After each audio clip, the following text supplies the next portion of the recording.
मुझे पुलिस के हवाले ना करें। यामूर, किसी की भी हवाले नहीं करेंगे हम। जो तुम्हें बता रही हूँ ये हम दोनों के दरमियान में रहेगा। वादा करता हूँ। अली, मैं नहीं कर सकती। मुझ में अपने घर वालों के खिलाफ जाने की हिम्मत नहीं है। नहीं कर सकती मैं मजबूर हूँ।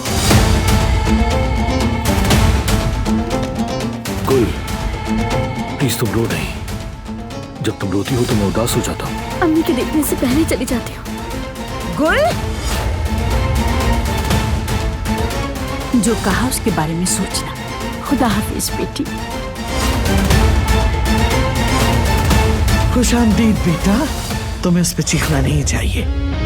वो कहानियाँ अधूरी जो न हो सके कि पूरी, उन्हें मैं भी क्यों सुनाऊं, उन्हें तुम भी क्यों